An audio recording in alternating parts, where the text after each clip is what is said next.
Welcome to a Diablo Immortal talk.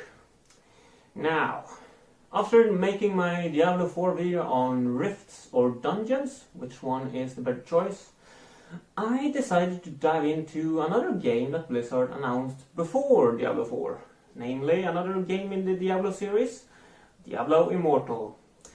I'm sure you know a lot of things about this game.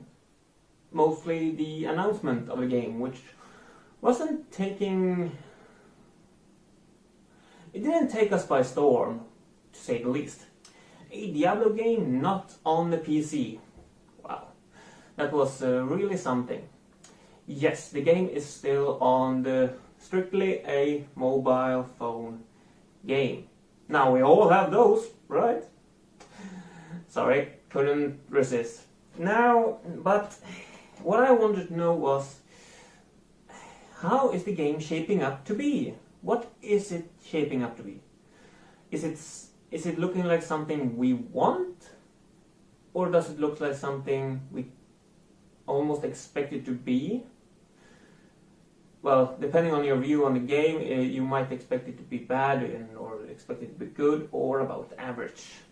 Now, I've seen some gameplay and I have also read the blog posts and articles, I think it's just blog posts now I think about it, on the Blizzard webpage. So yes, it's only on the Blizzard homepage, so this is only things confirmed by the Blizzard developer themselves.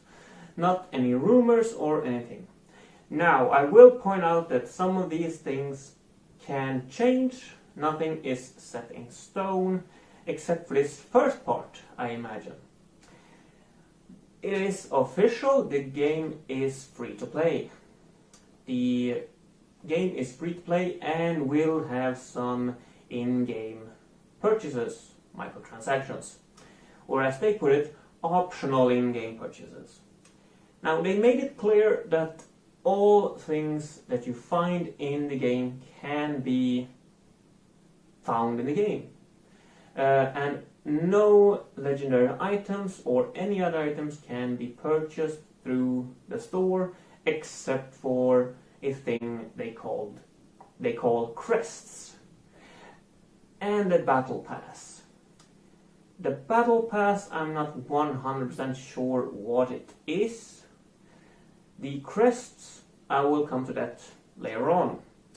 But we got a lot of things to cover, so let's dive right in and we got a lot of things to unpack. Now, let's start with that the developer, at the same time as talking about the microtransactions, also mentioned that all content and updates will be free to all players. The same with classes. All classes will be free and there will be no microtransactions or anything like that to buy a new class. And there will be 6 classes at launch. All of them will be available to all players. The full story and game will also be available to all players. They wanted to make sure that everyone can experience the full game without purchasing anything. Now, this is mostly quotes from them, so let's hope they do keep this, but I will get to that later on as well. I am inclined to believe them, actually, because Blizzard cannot afford another relationship and PR fiasco, partially because of the reveal of Diablo Immortal didn't go over that well. I mean, we all, or most of us, saw what happened there at that. And of course, also because of what happened earlier in 2020 with Warcraft 3 Reforged. That game was voted one of the worst games of 2020 by some people. And it also has one of the top 5 or lowest 5 scores in Metacritic's list right now. I think it's at 0.6 or something like that.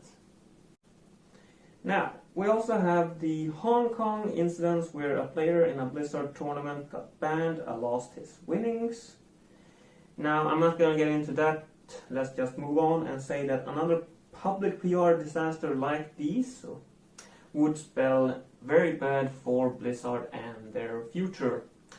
I doubt that both Blizzard and Activision would like something like that to happen, especially if they want to make any kind of money on Diablo Immortal or any other future projects. Now, on to the rest of the game. From what we know, the game is a real Diablo game set between Diablo 2 and Diablo 3 in the timeline, with 6 classes, I said, different locations, unique items, and enemies. It seems to be rich in lore and has also multiplayer. And I love this, all this sounds good, but I am a bit worried about the lore, because if you read the Book of Cain, this one, great book, I love these 3 books, the Book of Cain, Book of Terrill, and Book of Adria. Now, I think that Book of Cain and Book of Terrill are the better ones. They go into both the books and the content is a bit more detailed and a bit more. It felt like they did more work on these 2 than the Book of Adria, but I still love this trilogy of books. Now, as I said, if you read the Book of Cain, Cain himself, makes no mention of the events in Diablo Immortal. Now, this is strange, but, well, now, I meant the book itself, of course it doesn't make any mention of it, because this book came out in 2015 or something.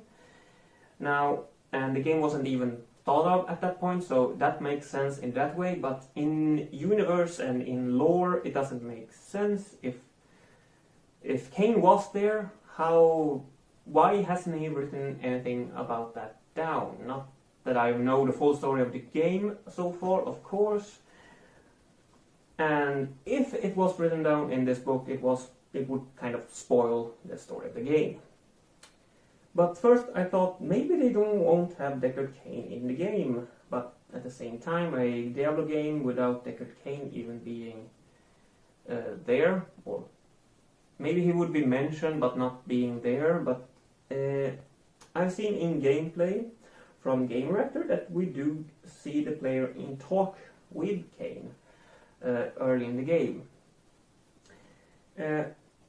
On the plus side, it's good to see that the characters are voiced. All of the characters seem to have a voice actor, even your own character, so that's nice. You never know in these times. I am still worried about the lore, that these books will be like, they won't matter in the set of lore, but let's move on to another thing, gameplay. The game actually looks okay to me. Now, of course, I would have preferred a PC game, not a mobile game, but as the game will be free to play, I am willing to give it a try, and hopefully I will enjoy it. But I am intrigued by it, and actually look forward to try it. Elder Rifts are something that takes the place of Greater Rifts from Diablo 3, and is a bit of an endgame mechanic, and seems to be the best way to get loot. Now, they do mention dungeons and quests, of course, but I wonder if Rifts will be the main focus of the endgame. I do hope that dungeons or something else will also fill that spot, because Rifts can get very one-sided very quickly. Now, these Elder Rifts, this is where Crests comes in. With Crests, you give the Rift some random modifiers. You can use up to 3 Crests, and these modifiers can make the Rift harder or easier, but it will always give you a greater reward in the end. And I think this is a very interesting way of making all of the rifts feel different one to the next. As I understand it, only one player needs to add a crest to make it different and give everyone a bigger reward. Now, to be clear, crests can be found in the game, as I understand it, but these are quite rare. Also, there are two types of crests, unfortunately. Rare crests guarantees that a rune will drop. Yes, runes are back from Diablo 2. No rune words though, as far as I know. They might change that, who knows. And legendary crests. And these legendary crests will guarantee a legendary gem will drop in the end. And legendary gems are almost like the ones in Diablo 3, but they do boost your stats, but can also give a unique ability to your character. Very interesting to see what they have in store for those and how many there will be. Now, runes are mainly used in recipes to create legendary gems. So that is also interesting. If you can create legendary gems, I wonder if the found gems and legendary gems that you can craft are different, or if you can craft the same as that you can find.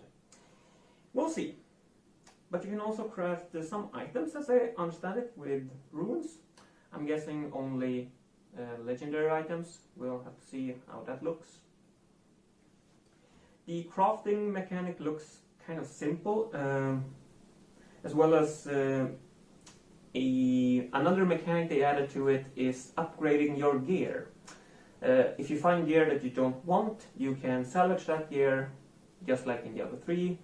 But with this, you can now upgrade items that you already have. Upgrade your armor. Instead of getting a new armor, you can upgrade that armor and get it to a higher rank.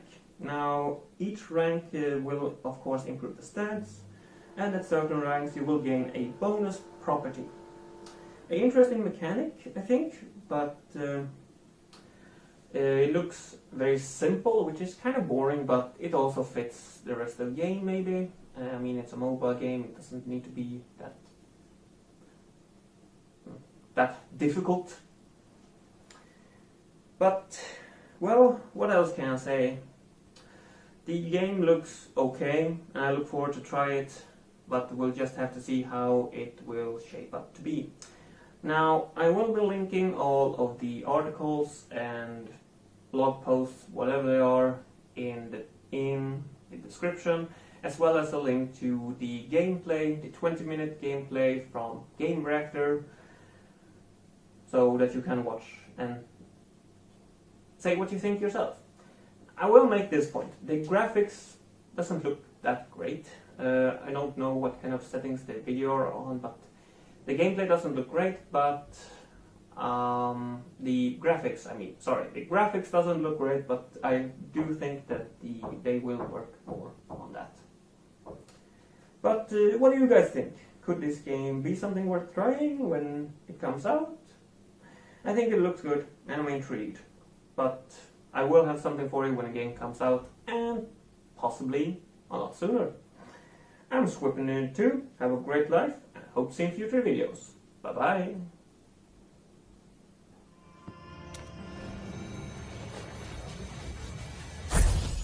This is Sanctuary.